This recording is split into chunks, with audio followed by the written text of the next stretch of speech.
Será o fim da carreira de Mel Gibson e o fim da carreira de Russell Crowe? Hoje nós vamos falar sobre dois filmes desses dois grandes astros do cinema, da cultura pop, aqui no canal Heróis e Mais, e saber o que está acontecendo com eles, porque eu assisti dois filmes desses caras e esses dois últimos filmes lançados este ano são filmes muito ruins. Roda a vinheta aí, cara, porque nós vamos falar de Russell Crowe e de Mel Gibson. Você também é um herói, agora vai começar. Está no ar, Heróis e Mais. Olá, queridos heróis, sejam muito bem-vindos ao canal Heróis e Mais. Eu sou o Tony Blake e esse é o canal que fala sobre heróis e muito mais da cultura pop pra você. Não esquece de se inscrever no nosso canal, deixar aquele like bacana, não esquece de ativar o sininho para as notificações, porque a gente tá trazendo vídeo aqui pra você. Toda semana tem vídeo, tem live, tem muito mais pra você aqui, tá legal? Bom, cara, eu tive assistindo essa semana dois filmes de dois grandes astros do cinema, que eu adoro. Um é o Mel Gibson e o outro é o Russell Crowe. Mel Gibson, vamos começar pelo Mel Gibson. Para mim, esse cara é um dos melhores diretores e atores de todos os tempos. E ele agora lançou um filme na Netflix chamado A Força da Natureza. E é sobre esse filme que eu vou falar. O que está acontecendo com o nosso querido Mel Gibson? Por que ele fez um filme tão ruim? Por que ele participou de um filme tão ruim assim? Se a gente for na filmografia de Mel Gibson, tanto ele como ator, como diretor, o cara já fez trabalhos fantásticos. Inclusive tem um vídeo aqui sobre A Paixão de Cristo de Mel Gibson, um filme muito famoso que bateu recordes e recordes aí. E nós temos aqui um vídeo interessante que você pode ver sobre A Paixão de Cristo, sobre todo o trabalho deste filme, sobre todo o impacto que esse filme trouxe. Como diretor, o Mel Gibson fez O Homem Sem Face, Coração Valente, Complete Savage, temporada 1, uma série, A Paixão de Cristo, que a gente já falou aqui, Apocalipto, até O Último Homem, cara, acredite. Esses foram os principais trabalhos de Mel Gibson como diretor. Como ator, cara, se eu for citar aqui todos os filmes que o Mel Gibson fez, é muita coisa. Mas eu vou citar alguns que você com certeza vai lembrar. O filme de grande sucesso Mad Max, que teve aí uma trilogia, né, fantástica, Mad Max 2, A Caçada Continua. Nós tivemos também Mad Max Além da Cúpula do Trovão. Máquina Mortífera, cara, quem não lembra? Máquina Mortífera 1, 2 e 3. Teve também o filme Hamlet, que ele também fez de 1990. Tivemos o filme de 1995, fantástico, O Coração Valente. Ganhou aí muitos Oscars. Tivemos o fantástico filme O Patriota, cara. Sim, esse filme foi sensacional. Mel Gibson também fez o filme O Resgate, fantástico, e também Os Mercenários 3 em 2014, uma participação fantástica aí. Então esses foram os trabalhos, mas tem outros também. Se você lembra de algum que eu não falei aqui, pode deixar aqui nos comentários. E aí o Mel Gibson então me resolve chegar aqui com um filme chamado A Força da Natureza de 2020, que tá na Netflix, e o filme é ruim pra caramba, ruim demais. Vem logo, vem logo! Vem. Cuidado, gatinha, cadê eles? E o que me decepcionou mais nesse filme não foi a atuação do Mel Gibson, porque a gente sabe que o cara atua bem pra caramba, né? É o que eu vou falar também do filme do Russell Crowe daqui a pouquinho. Aguarda aí que o Russell Crowe também... Será que é fim de carreira do Russell Crowe? Aguarda aí. Mas assim, o que deu pra perceber é que colocaram o cara lá pra chamar a atenção. Inclusive a propaganda do filme é: o filme de ação de 2020 de Mel Gibson, o lançamento do filme de ação de Mel Gibson. Mas o que nós vemos no filme não condiz com a realidade, não tem ação do jeito que a gente acha espetacular. O Mel Gibson faz uma participação que horas ele tem um pico de atuação interessante, horas ele tá ali com um diálogo muito raso e que não exige muito dele. A premissa do filme é até interessante, está acontecendo ali um furacão, por isso força da natureza, só que a gente nem vê o furacão, né, cara? Pra começar, o nome do filme é bem sugestivo, A Força da Natureza, e eu fico pensando, pô, será que é a força da natureza humana? Será que é a força da natureza propriamente dita, né, literalmente? Mas o que a gente vê é um festival de diálogos muito rasos, uma história de um policial que cometeu alguns erros no passado e está tentando corrigir, que está tentando prosseguir na sua vida como policial. Ele é rebaixado de cargo, sai de detetive para um policial comum, e aí ele tem uma nova parceira. Só que esse policial, vou logo avisando para você, não é o Mel Gibson, certo? Então você espera, poxa, e o Mel Gibson tá onde aí? Para acabar de completar, além de possuir um roteiro muito ruim que não te atrai de jeito nenhum, existem dois mistérios nesse filme, que um é explicado mais ou menos, e o outro que é um mistério que tem um animal dentro de um apartamento sendo preso, e esse animal, cara, tem um mistério por trás dele aí que também não dá para você, sabe, engolir muita coisa ali. E pra acabar de completar, como eu ia dizendo, o Mel Gibson, que é o astro principal desse filme, tem um desfecho muito pífio, cara, muito ruim. Você não consegue sentir nesse desfecho algo que lhe atrai algum sentimento. Sem contar, cara, que os personagens, todos eles não têm profundidade, sabe? Aquele personagem que você vê nos olhos, tirando o Mel Gibson, você não vê nos olhos deles veracidade. Tem coisa que acontece ali, sabe?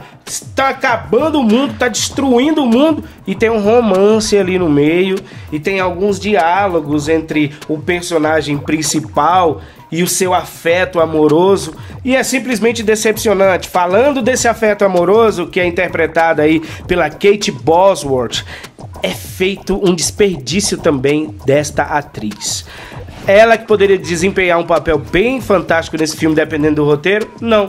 Ela simplesmente fica lá embaixo. Não posso nem dizer mediano na atuação. É lá embaixo mesmo. Aliás, esse filme é decepção do início ao fim, porque você espera surpresas no filme, você espera que os personagens principais sejam mais exigidos em seus diálogos, em seu roteiro, em suas atuações, né, cara? Filme de ação, você tem que ver atuações difíceis de se fazer, mas infelizmente você não consegue ver. Atuações desperdiçadas de Mel Gibson, da própria Kate, foram realmente as decepções maiores nesse filme. Tem hora que dá vontade de você desligar a TV, cara, simplesmente pra não assistir mais, mas só que a gente tem que assistir, né, cara, porque tem que trazer aqui pra vocês. Mas eu vou te falar uma coisa, se você não assistiu, você não tá perdendo nada. Eu vou ficar aqui, não vou embora. Tem um furacão de categoria 5 passando lá fora, se o senhor esqueceu. Será que já virou 5?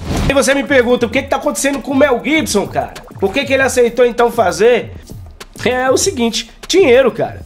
Só pode ser dinheiro. Não tem outra explicação, cara. O cara deve estar precisando de grana e foi chamado. Eu tenho certeza que esse filme, metade ali deve ter sido do cachê, deve ter sido pro Mel Gibson, né? Um pouquinho mais ali pra Kate, mas infelizmente a gente sabe que a situação não tá legal, e é o que eu vou falar aqui agora pra vocês também do Russell Crowe. Agora chegou a hora da gente falar de Russell Crowe, o gladiador. O que aconteceu, Russell Crowe? O que tá acontecendo com você também pra fazer um filme desse, cara? Só que esse filme aqui, eu vou dizer pra vocês, ele é melhorzinho, né, do que A Força da Natureza que a gente acabou de falar. And you're gonna learn through violence and retribution. Alguns dos filmes mais fantásticos de Russell Crowe eu vou falar aqui pra você agora. Não vou falar tudo também, né, porque são muitos. Rápida e Imortal, em 1995, um filme bem interessante. O Informante, de 99. Gladiador, este é fantástico, hein? Esse com certeza projetou Russell Crowe para Hollywood e para todo o mundo. Foi do ano de 2000. Uma mente brilhante, esse filme é espetacular, recomendo. O filme de 2001. Mestre dos Mares, em 2003. Os Indomáveis, em 2007. O Gangster, também em 2007. Robin Hood foi em 2010. Os Miseráveis, filme fantástico com o Hugh Jackman. Em 2012 ele foi o Javert. O Homem de Aço, esse filme é espetacular. Russell Crowe está espetacular também nesse filme, foi de 2013. Noé, de 2014. Liga da Justiça, o Snyder Cut, de 2021. E agora, o filme que nós vamos falar hoje aqui, Fúria Incontrolável. Filme muito ruim. Sabe aquele filme que você sabe que o vilão, ele rouba a cena, rouba totalmente a cena do filme por causa da sua atuação.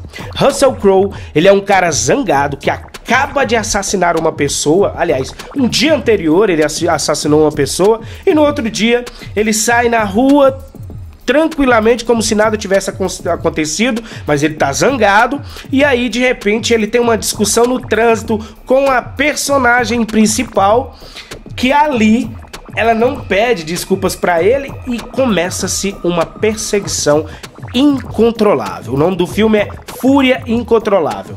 Muito criticado negativamente por muita gente. Sabe aquele filme que você fica pensando, poxa, a atriz principal poderia ter feito isso. A atriz principal dava pra fazer isso, cara. Por que ela não fez? Por exemplo, chamar a polícia toda hora. O Russell Crowe, ele tá perseguindo ela e ele tá destruindo a vida dela e ela não liga pra polícia. Várias e várias vezes dá pra acontecer. Além disso, os diálogos também são muito ruins, né? Ela falando com ele no telefone, várias vezes você nota. Eu jamais diria isso, cara. Jamais alguém na situação dessa personagem diria tal coisa. Então você começa a olhar mais e a assistir o filme mais pela atuação de Russell Crowe. Russell Crowe já tá bem barbado, já tá um cara assim que tá mais velho do que a própria idade, tá gordão, né? Não por ser gordo, mas por estar realmente destruído. O cara tá bastante destruído nesse filme. Achei interessante pro papel que ele realmente está fazendo. É um cara que é largado, que não tá nem aí mesmo pra sua aparência, né? Mas Russell Crowe na vida real também tá um pouco parecido com aquilo ali, cara. Se você for analisar algumas fotos dele ultimamente. Como eu disse pra você, a atuação dele é magnífica, fantástica, porque é o Russell Crowe. Nós estamos falando de um dos maiores atores. Nós estamos falando do Gladiador, cara, né? O Gladiador, nós estamos falando do pai do Superman, do Jor-El. Estamos falando do Jor-El. O destaque positivo desse filme são as cenas dos acidentes, das explosões, dos carros durante toda essa perseguição. Tem algumas críticas aqui da internet que eu vou ler e a gente vai comentar, olha só. Fúria Incontrolável fica é quem assiste. Filme de fim de carreira com péssimos atores e uma história sem sentido. Eu já não concordo, acho que péssimos atores não, acho que os atores são bons. A história é que não tem muito sentido aí, porque realmente você fica pedindo a polícia para aparecer ali, a polícia não aparece, os diálogos são muito ruins, mas os atores eu acredito que são bons, sim. Principalmente Russell Crowe, que tem uma atuação fantástica. Filme horrível, assisti pulando partes, é um tédio e uma história mal escrita que cansa. O cara faz 1001 barbaridades e a polícia nunca aparece. Para um filme que tenta imitar de forma patética o filme Um Dia de Fúria, é irritante como é mal escrito. Exatamente. Os caras quiseram fazer algo parecido com Um Dia de Fúria e não chegaram nem perto disso. É irritante, bicho. Tem hora que você pensa assim, caraca, por que esse cara fez isso? Por que eles roteirizaram isso? Tem uma hora lá, cara, pra não estragar, eu não vou contar muito, mas tem uma hora lá que muitas pessoas ficam vendo o que tá acontecendo e ninguém nem liga pra polícia. E as pessoas deixam tudo que tá ali acontecer e não estão nem aí. Fúria Incontrolável traz Russell Crowe no papel central com uma atuação bem estranha. A premissa do filme é até interessante e te faz pensar duas vezes antes de discutir com alguém no trânsito. O filme também consegue gerar bons momentos de suspense, mas toda a história poderia ser resolvida com uma ligação. Fica esse incômodo, sem falar que não sabemos a motivação do personagem de Crowe. É só um cara que, segundo ele próprio diz, está tendo um dia ruim, mas nada nada disso é mostrado. Se você desligar o cérebro e ignorar todos os absurdos do filme, Fúria Incontrolável pode render um bom passatempo. Tem uma premissa bacana, alguns bons momentos de tensão, mas o roteiro é bem fraco, com uma história mal desenvolvida. Fraco é o nome do filme. Vou encerrar por aqui porque o comentário desse nosso colega aqui da internet foi fantástico. A premissa é boa, mas o filme é horrível, o roteiro é muito ruim. E nem a atuação do Russell Crowe consegue salvar o filme. Agora, o que tá acontecendo com o Russell Crowe, cara? Russell Crowe tem um filme aí pela frente, né? Love of Thunder, Thor, um filme da Marvel. Tomara que esse filme faça Russell Crowe refletir e voltar às suas atuações fantásticas. Vai depender também do roteiro e do seu papel. Cara, vamos torcer para que esses dois atores possam retornar a papéis interessantes. Vem aí também Mel Gibson com A Ressurreição, ele como diretor, não sei se ele vai participar como ator, seria interessante ver, mas vamos aguardar. Você vai assistir esses dois filmes? Se você assistir, volta aqui para dizer o que você achou, tá bom? Você já assistiu? Comenta aí. Se você ainda não assistiu e acha que deve ou não, pra mim eu acho que você não deve, você não vai perder nada, tá bom? Não esquece, cara, a gente volta aqui com mais filmes ruins e filmes bons pra você. Não esquece de seguir a nossa playlist e até o próximo vídeo. Não esquece, você também é um herói e você também é uma heroína.